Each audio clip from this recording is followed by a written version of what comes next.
नमस्ते दोस्तों, आप सब कैसे हैं। तो आज हम जिस मूवी को देखने वाले हैं वह है कोरियन भाषा में रिलीज हुई एड साइलेंस्ड। इसी मूवी को हम इस वीडियो में देखने वाले हैं। देखने से पहले जिन्होंने सब्सक्राइब नहीं किया है वे सब्सक्राइब कर लें और बेल आइकन दबाना ना भूलें। आप जो सब्सक्रिप्शन, शेयर, लाइक और कमेंट्स करते हैं वे हमारे लिए मोटिवेशनल होते हैं। कर लें, ठीक है। तो अब चलिए कहानी के अंदर चलते हैं।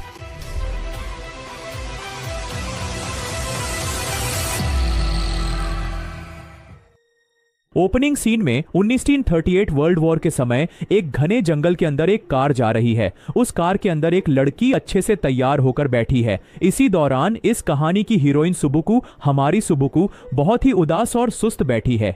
इसका कारण क्या है तो उसके सामने बैठी चाची है। उसकी मां के गुजर जाने के बाद चाची ने जैसे तैसे उसके पिता को अपने साथ कर लिया है, छोड़ दिया है। अब यह चाची इस लड़की को कहीं भी ले जाकर फेंकने के लिए जा रही है। उस घने जंगल के अंदर एक स्कूल है, वहीं छोड़ने के लिए जा रही है। वह स्कूल एक बोर्डिंग हॉस्टल जैसा गर्ल्स स्कूल है और वहां की लड़कियां सबको बाहर निकाल देती हैं। ऐसा सोचकर वह खुद पर गर्व महसूस कर रही है और खुश हो रही है। इसका सारा कारण तुम ही हो। तुम्हारी दोस्ती न मिलने की वजह से ही मुझे आत्मविश्वास आया है।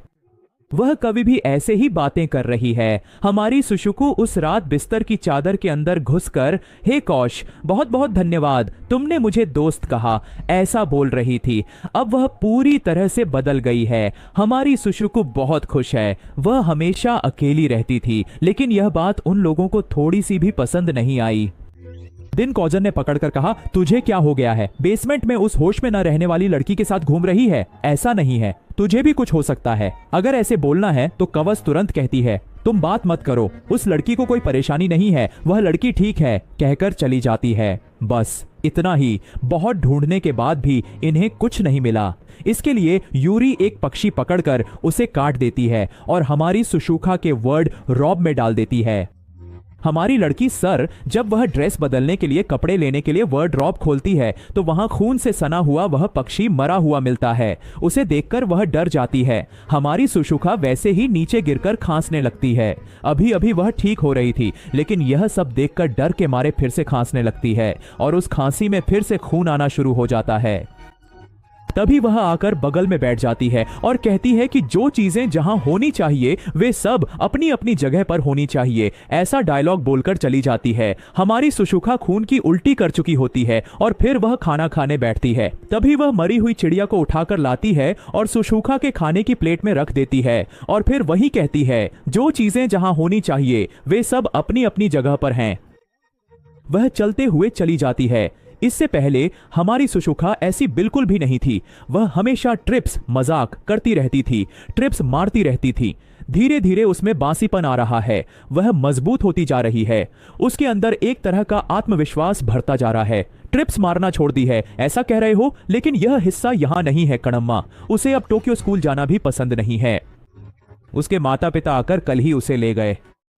तू कह रहा है कि अगर तूने उसे देखा है तो इसका मतलब है कि तू उससे मिला है। शायद तुझे जो दवाइयां दी गई हैं उनमें डोज ज्यादा हो गया होगा, इसीलिए तुझे ये भ्रम हो रहे हैं। लगता है तेरी दवाइयों की डोज कम करवा देता हूँ। ये दवा ले ले, फिर सब ठीक हो जाएगा, ऐसा लिखकर भेज देते हैं। प्रिंसी को हमारी सुशुको की बात बिल्कुल समझ में नहीं आती और वह उदास होकर मैदान में बैठ जाती है। तभी कौसी प्रैक्टिस खत्म करके आकर बैठ जाती है। तब कौसी कहती है, मेरे माता पिता नहीं हैं और ये वर्ल्ड वॉर का समय है, किसी और शहर में जाना भी मुमकिन नहीं है, इसलिए मैंने इस स्कूल में दाखिला लिया। यहाँ अगर अच्छा प्रदर्शन किया तो टोक्यो भेजते हैं, अगर वहाँ चली गई तो शायद वहाँ कोई रास्ता मिल जाए, सब कुछ अच्छा हो सकता है। इसी वजह से मैं स्कूल में आकर शामिल हो गई।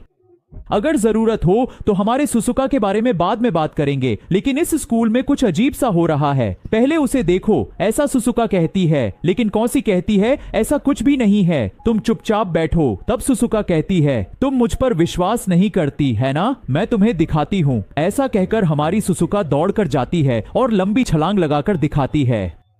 सुसुका ने जितनी दूरी तय करनी थी उससे भी आगे जाकर कहीं और छलांग लगा दी। उसने लगभग 10-12 मीटर पार कर ली। हमारी सुसुका की इस हरकत से कौसी घबरा गई और बोली, तुमने ये कैसे किया? तुम्हें ये करने की ताकत कैसे मिली? फिर एक ही झटके में उसने सुसुका को एक हाथ से पकड़ लिया और बोली, मैं अपनी मर्जी से रहूंगी, मुझे परेशान मत करो। सुसुका ये कहती रही, लेकिन तभी कौसी वहां दौड़ कर आई और उस झगड़े को छुड़ा दिया। तू कौन है, क्या कर रही है, तुझे इतनी ताकत कहां से मिली? मुझे समझ नहीं आ रहा कौसी, देखो मुझे चोट लगी है, कांच के टुकड़े मेरे हाथ में चुभ गए हैं, फिर भी मुझे जरा भी दर्द नहीं हो रहा। पता है ये सब क्या हो रहा है, मुझे समझ नहीं आ रहा। ऐसा सुसुका कहने ही वाली थी कि फिर से कौसी सुसुका को देखकर डर गई और वहां से भाग गई। फिर प्रिंसी ने सुसुका को बुलाया और कहा, कुछ नहीं है कणम्मा, तुम अब टोक्यो जाने के लिए सिलेक्ट हो गई हो ना, इसलिए लड़कियां नाराज हो गई हैं, डरो मत, कहकर उसके हाथ की चोटों का इलाज करवाकर भेज देते हैं। प्रिंसी के कमरे में आई हमारी सुसुको कविसी ने दी हुई डायरी को खोलकर देखना चाहती है, लेकिन अभी से ही पूरी डायरी देख रही है। सुसुको ने उस डायरी में लूज पेज पर क्या क्या चिपकाया है, कौसी ऐसे ही ऑब्जर्व करके देखना पड़ेगा, तभी पता चलेगा। कौसी हमेशा बेसमेंट में लेकर जाती है ना, वहां एक डिब्बा रहता है, उसका सिंबल दिखता है उस पेज पर। इसके लिए हमारी सुसुको बेसमेंट में जाकर उस डिब्बे के पीछे देखती है तो वहां बैठी रहती है। सुसुको पूछती है, कौसी क्या हुआ? तो कौसी एक फ्लैशबैक बताती है, अभी तुम्हारे आने से एक दिन पहले की बात। सुसुको यहीं बैठकर रो रही थी। मैंने पूछा, क्या हुआ, सब ठीक है? तो उसने कहा, मुझे खुद नहीं पता, लेकिन मैं बहुत स्ट्रांग फील कर रही हूं। लेकिन देखो मेरा सीना जल रहा है, मेरे हाथ में कांच की किरचें चुभी हैं, फिर भी मुझे जरा भी दर्द नहीं हो रहा। जैसे तुमने कहा था वैसे ही उसने कहा। जब तुमने वही बात दोहराई तो मैं हैरान रह गई थी। ऐसे ही हम दोनों बात कर रहे थे, पता नहीं क्यों अचानक उसे अंदर खींच लिया, सुसुको भी अंदर खींच लिया इस डिब्बे में, और मैं वहीं रह गई। फिर भी हमारी लड़कियां उसे मारकर वहां से भाग गईं। लेकिन उसका पति बंदूक लेकर शूट करता है, उसमें हमारी सुसुकू को गोली लग जाती है। तब कौसी उसके पास आकर कहती है, सुसुकू मैं जरूर तुम्हारे लिए वापस आऊंगी, एडजस्ट कर लो, मैं पक्का लौट कर आऊंगी। ऐसा कहकर वहां से भाग जाती है, बस छोड़ देती है ना? तो उसे कुछ ऑक्सीजन जैसा स्पेशल सिलेंडर से गैस दी जा रही है, वैसे ही स्कूल में मौजूद सभी बच्चों को भी दी जा रही है। इधर हमारी कौसी बचकर भाग गई थी। सुसुकू को बचाना है सोचकर वह फिर से उस स्कूल के अंदर आ रही थी। पहले प्रिंसिपल के कमरे में आकर वह बंदूक लेकर सुसुकू को बचाने के लिए एक कमरे के अंदर जाती है। वहां जाकर एक चैम्बर देखकर वह बहुत डर जाती है। तभी कौसी के अगले ही सेकंड में एक गोली मारकर उसे बेहोश कर दिया जाता है। आर्मी जनरल कौसी को बूट से मार मारकर पीट रहा था। इधर प्रिंसी के पापा उस जनरल की बात मानकर अच्छा आउटपुट तैयार कर चुके हैं। उन्होंने एक बेहतरीन सुपर ह्यूमन लड़की तैयार कर दी है। उन्हें लगा कि इससे अच्छा कमीशन मिलेगा, सोचकर वे खुश थे। तभी वहां जनरल आकर कहता है, प्रिंसिपल आपका काम हमारे लिए काफी है, अब से इस स्कूल को हम ही टेक ओवर करेंगे, आप बाहर निकल जाइए। यह सुनकर प्रिंस को बहुत गुस्सा आ जाता है। क्यों मुझे निकाल रहे हो? आपने जैसा कहा था वैसा ही अच्छा आउटपुट दिया है ना। मुझे इस स्कूल के अलावा और कुछ नहीं आता। अगर मैं यहां से चला भी जाऊं तो भी आप लोग चुप नहीं बैठेंगे, आप मुझे मार ही डालेंगे, है ना? जब प्रिंसी ये सब कह रहा होता है तभी उसके सिर पर एक गेट गिरता है। देखता है तो वार्डन है, वह मिलिट्री कैंप वालों के साथ है और कहती है, अब से हम ही देखेंगे, तुम बाहर निकल जाओ। इधर हमारी कवसी अगर ध्यान दो तो ग्लास रूम के अंदर खड़ी है, पीछे कोई और पानी भर रहा है। क्या ये ठीक है? वहां जो चुपचाप लेटी थी वही चुपचाप कह रही थी, मुझे बचाओ, उठो, ऊपर आओ, मुझे बचाओ, ऐसे पुकार रही थी। हमारी सुशु को पता चलता है या नहीं, उसे होश ही नहीं है। फिर भी न जाने कैसे हमारी सुशु को होश आ जाता है, लेकिन तब तक बहुत देर हो चुकी होती है। ट्रिप्स, ऑक्सीजन मास्क सब कुछ खोलकर छोड़ देती है। क्या कोई आवाज सुनाई दे रही थी? वो रूम का दरवाजा खोलकर देखती है तो सुशु को झटका लगता है। सुशु सोचती है, क्या है ये? अब तक इस स्कूल में जो भी लड़कियां गायब हुई थीं, वे सब उसी रूम में हर एक फ्रीजर बॉक्स में जमी हुई मरी पड़ी थीं। युगांची की पुरानी सुशु उस वक्त सोचती है, ये क्या है? ये अभी फ्रीज में जैसी है वैसी ही है, और पास जाकर एक बॉक्स को साफ करके देखती है। वो जो फ्रीज में जमी हुई मरी पड़ी थी बस वही थी। उसे देखकर हमारी सुशु को बहुत टेंशन हो जाता है। उधर मिलिट्री वाले सब तैयार हो रहे होते हैं। तभी प्रिंस को बंदूक दी जाती है और उसके कान पर गोली चला दी जाती है। इसके बाद लोगों में और उसकी मिलिट्री टीम में भी इस लड़की को गोली मारकर मार दिया गया। ऑफिसर्स भी सब बंदूक लेकर तैयार हो रहे होते हैं। तभी पीछे से डग जैसी आवाज आती है। सब देखते हैं कि क्या हुआ। तो हमारी सुशु ने इतनी बड़ी स्टील डोर से गोली चलाने की कोशिश की थी, लेकिन वो मिस हो जाती है और फ्रीज में रखे बॉक्स पर जाकर लगती है।